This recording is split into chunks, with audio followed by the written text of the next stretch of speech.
할렐루야. 예, 메리 크리스마스. 예, 옆 사람하고 한번 인사하겠습니다. 메리 크리스마스. 자, 예, 제가 이거 성탄 기념으로 초록색 트리하고 맞췄습니다. 제가 패션 감각이 좀 있어갖고 여러분 성탄 절은요 다른 거 없이 절망이 소망으로 바뀌는 그런 전환의 날이다. 저는 그렇게 말하고 싶습니다. 캄캄하게 어두운 세상 속에 빛으로 이 땅에 오셔서 소망을 던져주신 예수 그리스도의 탄생의 날, 그것이 바로 오늘 성탄절입니다.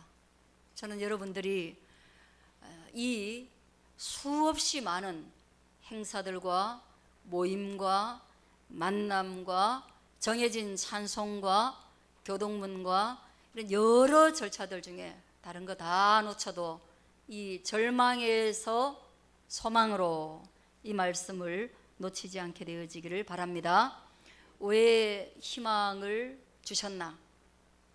주님 왜 희망을 우리에게 주셨나요?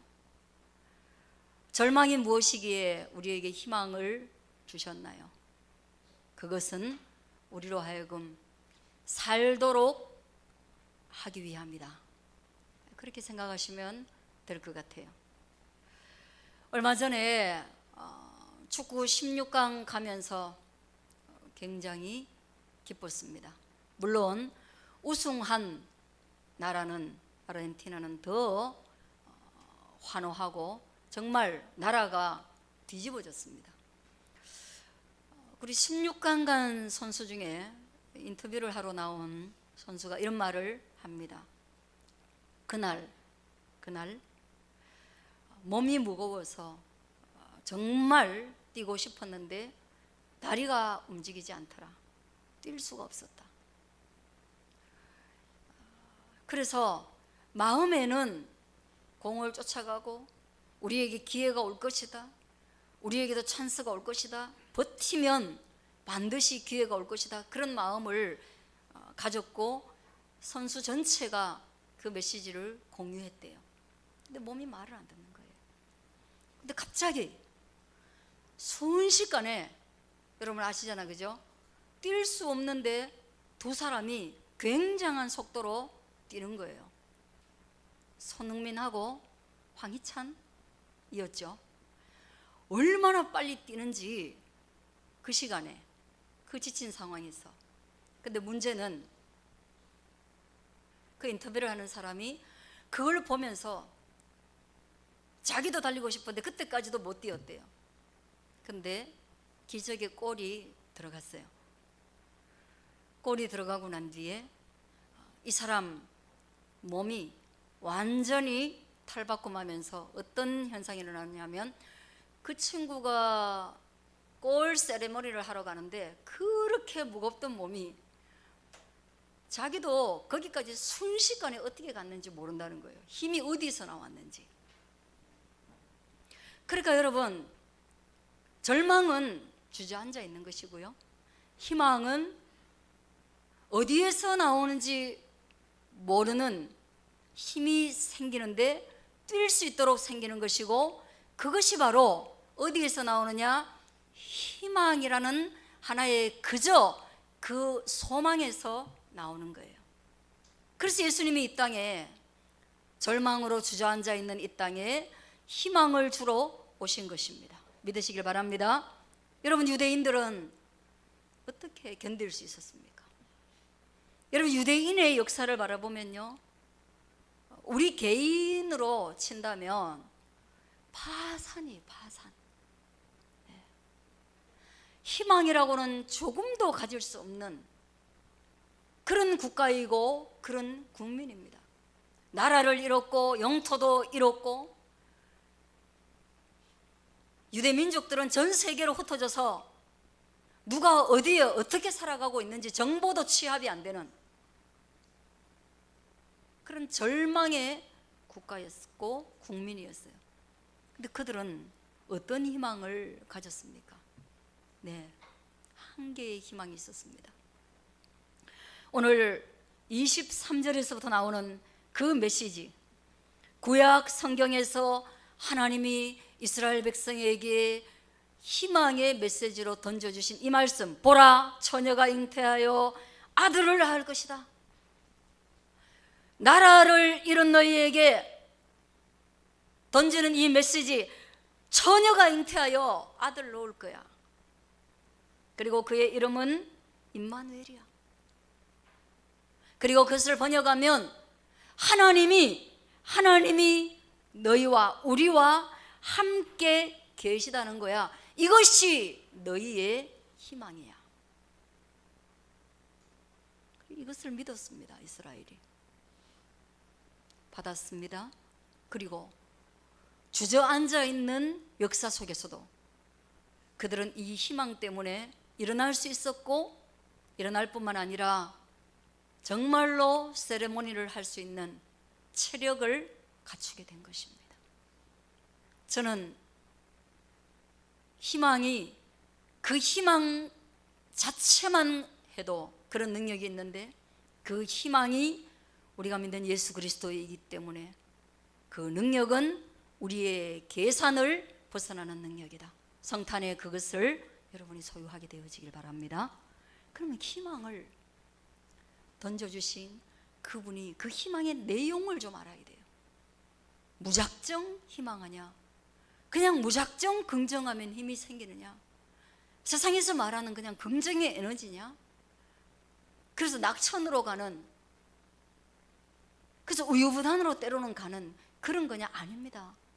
왜냐하면 세상이 말하는 긍정, 희망과 그리스도 예수, 하나님 아버지께서 말씀하시는 소망은 그것이 품고 있는 내용이 다르기 때문입니다. 이 내용을 알아야 성탄이 다른 날이 되는 것입니다. 이 내용을 알아야 여러분 예배가 달라지는 것입니다. 그 내용은 18절부터 가는 거예요. 예수 그리스도께서 나심은 이러하다 하고 설명합니다. 어머니 마리아가, 예수님의 어머니가 마리아라는 것을 말씀하고 있어요.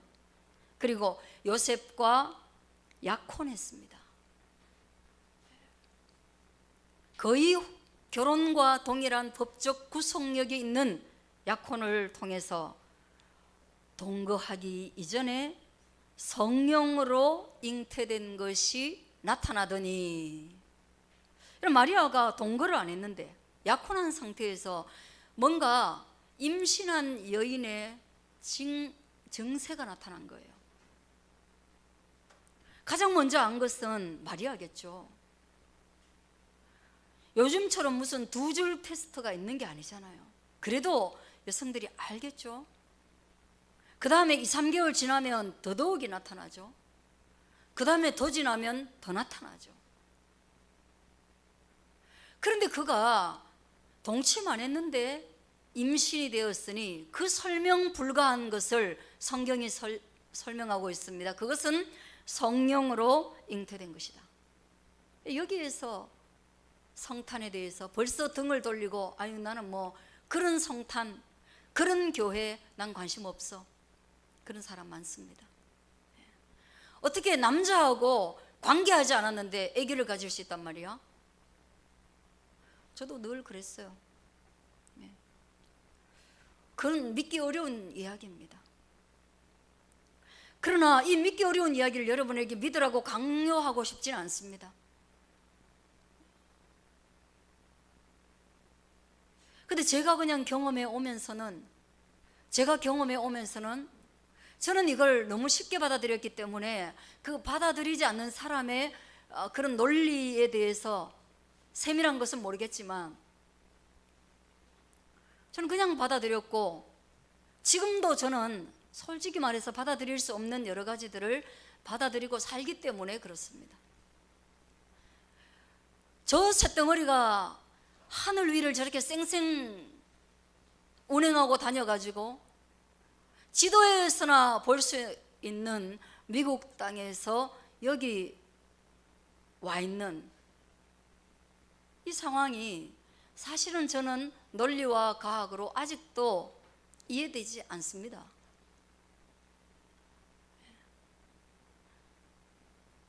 아무리 설명 가능한 것을 들어서 말해도 솔직히 금세 참 쉽지는 않습니다.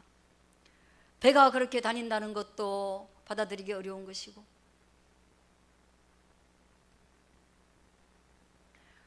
또 제가 어려운 것은 카드를 쓰면, 미국에서 카드를 써도 결제가 뚝뚝 되고 물건을 주고 이런 것도 굉장히 저는 솔직히 말하면 아직도 이런 것들이 어떻게 일어날 수 있지? 그런 생각이 솔직히 많이 들어요. 얘들하고 영상 통화할 때마다 저는 그 생각하거든요. 와, 이게 어떻게 가능하지? 도대체 이게 어느 시대에 이런 일이 있었고 이게 가능하지? 불가능한 일들이, 인류에서 불가능한 일들이 한없이 일어나고 가능하게 된 사건들은 허다하게 많아서 이루 설명할 수가 없습니다. 인체의 신비라는 것은 말하지 않아도 여러분 다 알 거예요. 성령으로 잉태한 것이 가능하냐 불가능하냐? 가능할 것입니다. 다만 인간이 설명 불가한 영역이 있을 것입니다. 예수님은 성령으로 잉태해야만 되는 이유가 있었던 것입니다. 왜냐? 인류의 후손으로 이 땅에 와서는 안 되기 때문입니다. 왜? 모든 인류는 죄로 말미암아 절망 속에 있기 때문에 그 절망으로 이 땅에 올 수가 없는 것이에요. 그래서 그 절망의 씨앗이 아니라 희망의 씨앗인 예수 그리스도는 하나님의 씨로 이 땅에 오신 것입니다. 이것을 믿을 수 있기를 바랍니다. 그래서 씨가 다른 거예요. 그 잉태된 사실 앞에 그의 남편 요셉은 너무 충격을 받았습니다. 그래서 이거 사람들이 알면 큰일 나니까 가만히 끊고자 하였습니다. 구약 성경에 보면 아내를 데리고 왔는데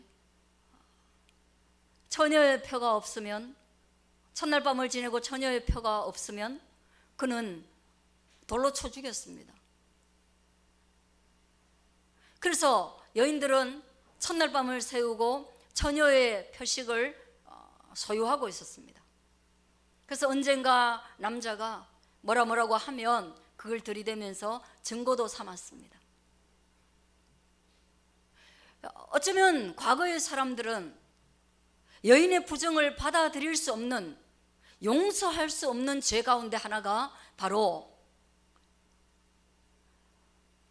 자기가 모르는 간통의 사실인 거예요. 남성들은 그것을 받아들일 수 없었습니다. 우리나라의 칠거지약도 마찬가지고 전 세계적으로 남자들은 여인의 순결하지 않은 몸을 받아들일 준비가 되어져 있지 않는 시대의 이야기예요.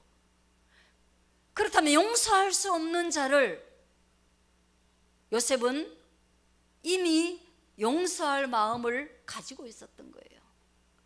이 양반이 보통 양반이 아니죠. 그래서 성경은 그에 대해서 구구절절 와, 진보적이다, 와, 남녀 평등을 가지고 있다, 와, 뭐가 있다, 이런 얘기를 수식하지 않고 성경이 요셉에게 그는 의로운 사람이라,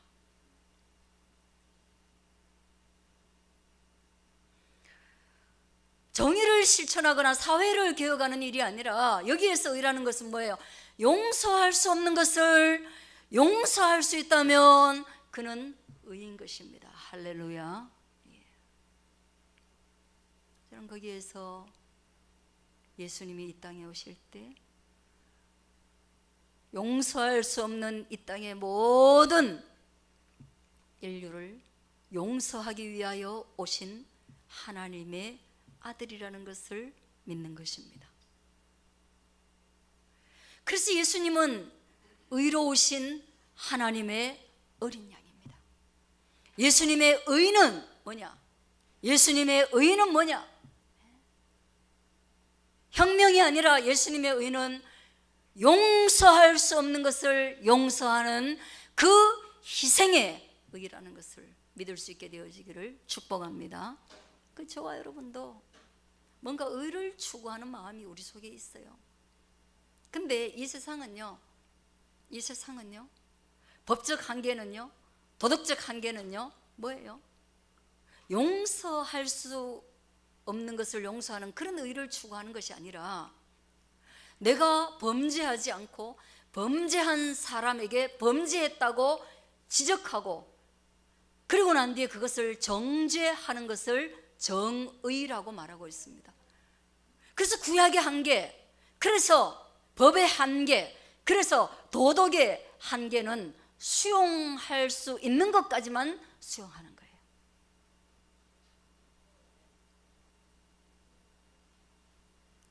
믿는다는 것은,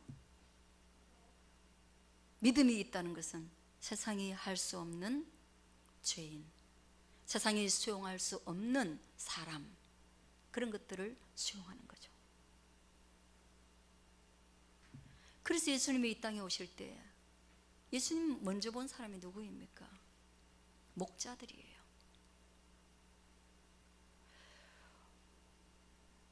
예수님을 품은 자도 마리아와 요셉이에요.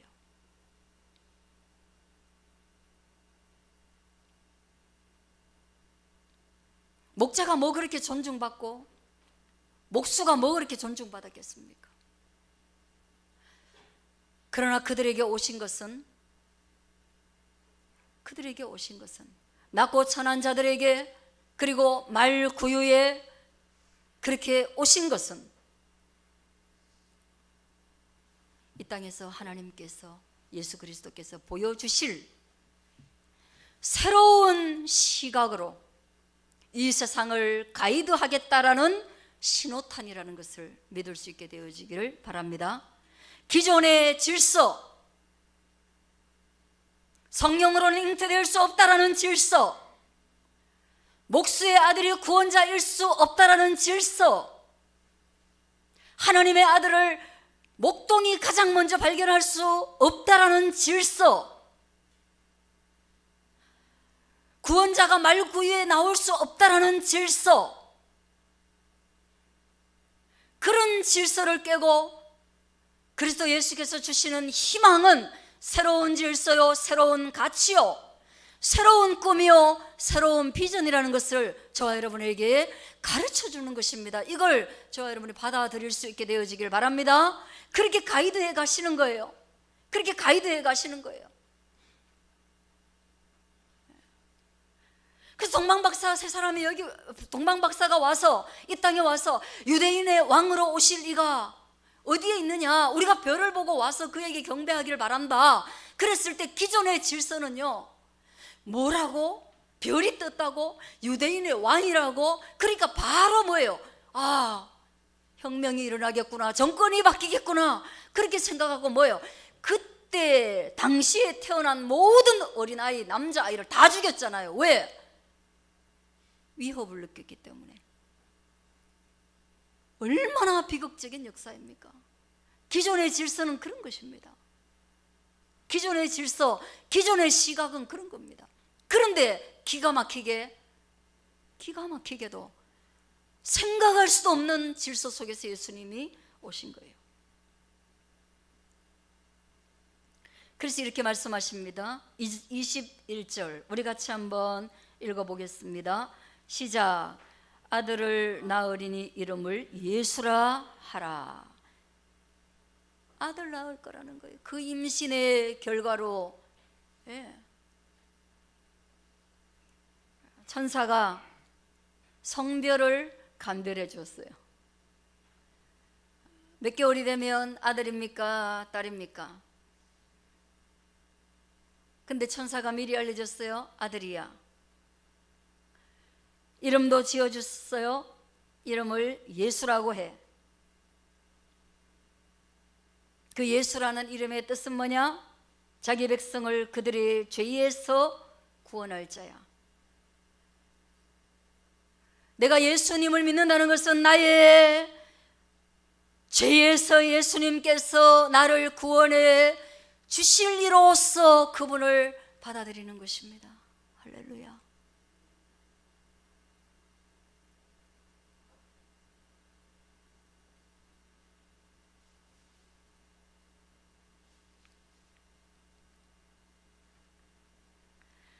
우리는 무슨 죄가 있나? 우리는 무슨 구원을 받아야 하나?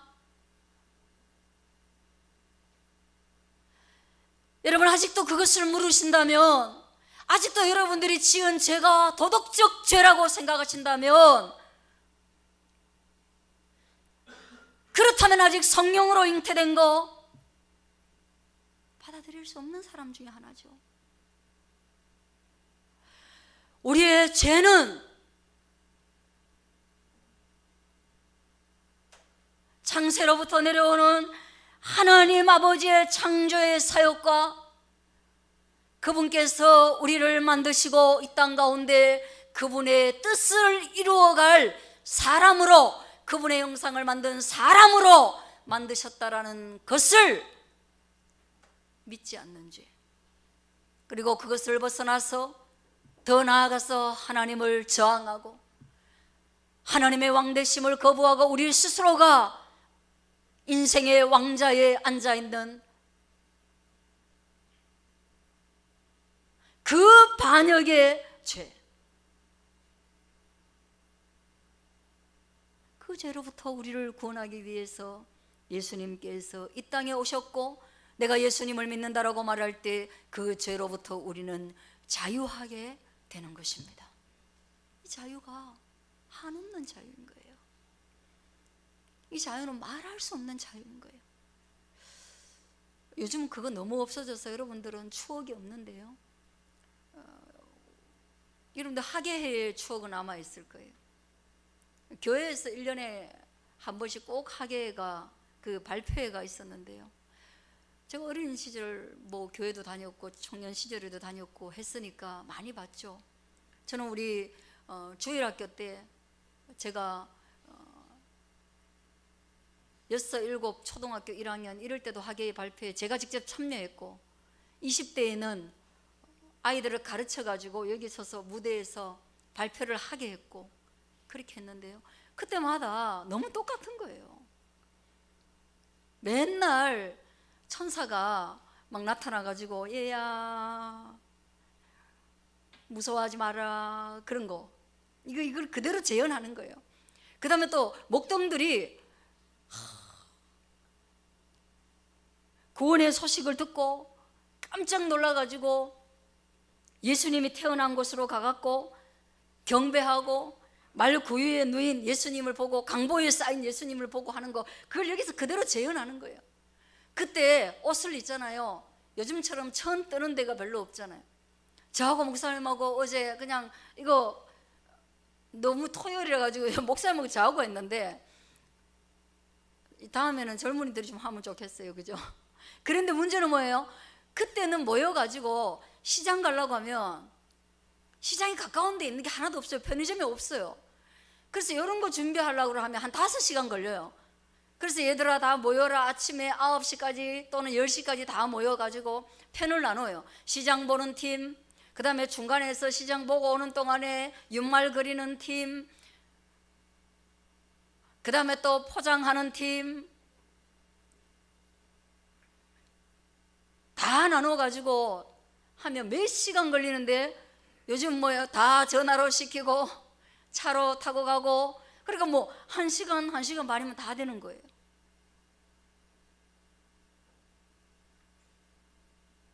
그리고 난 뒤에 천 살 데가 없잖아요. 그 동방 박사들도 옷 입어야 되고 목자도 그냥 옷 입고 나올 수 없는데, 이렇게 준비하기도 어려운데 그거를 사러 갈 수가 없으니 그때만 해도 뭐 교회는 커튼이 또 다 있었어요. 커튼이.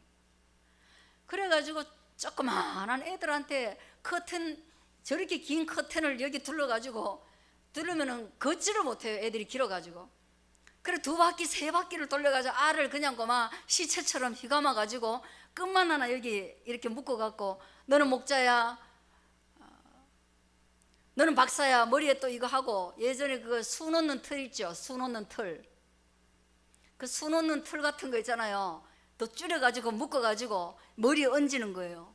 그 다음에 또 나뭇가지 이거 가는 거 해갖고 이렇게 말아가지고 해가지고 여기 얹어가지고 안에는 수건 쓰고 위에 덮는 거예요. 어디서 본 거는 있어갖고 영화에서 그렇게 만들어갖고 애들 여기서 연극시키고, 그럼 맨날 다 틀려요. 근데 해마다 했어요. 근데 저 똑같은 걸 왜 저리 하나?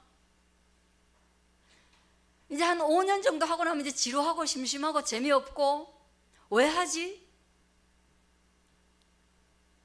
참 희한하죠, 사람이. 어제 제가 이분데, 그런 발표에 좀 많이 하지도 않겠지만 생각할 때 그거 한번 다시 해보고 싶다.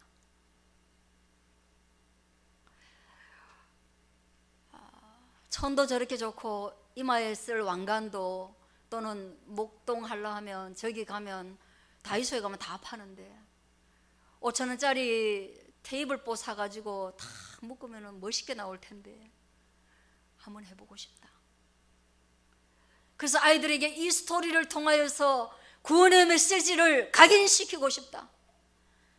왜 우리의 어른들이 그 어설픈 연극을 우리에게 그렇게 연습시키면서 그 이야기를 각인시키셔야만 했는지, 그것이 한편의 설교보다 더 위대한 메시지로 내 마음에 남아있는 그날을 생각하면서 하나된 교회도 좀 하고 싶다, 그런 생각을 했습니다. 그리운 거예요.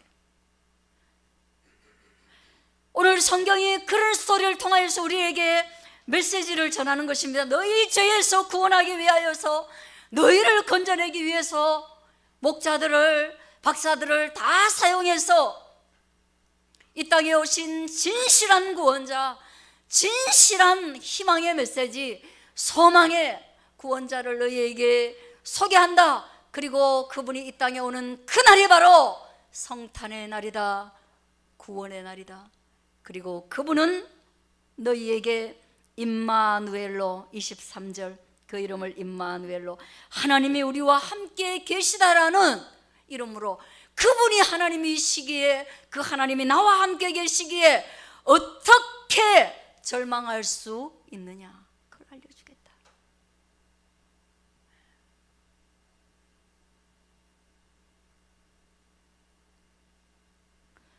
절망하여 우는 아이를 통해서 엄마 여기 있어 울지마 라고 말하는 것처럼 주님이 우리에게 말씀하십니다. 나는 임마누엘이야, 울지마, 절망하지마, 하나님 여기 있어, 나 여기 있어, 눈을 들어서 한번 봐.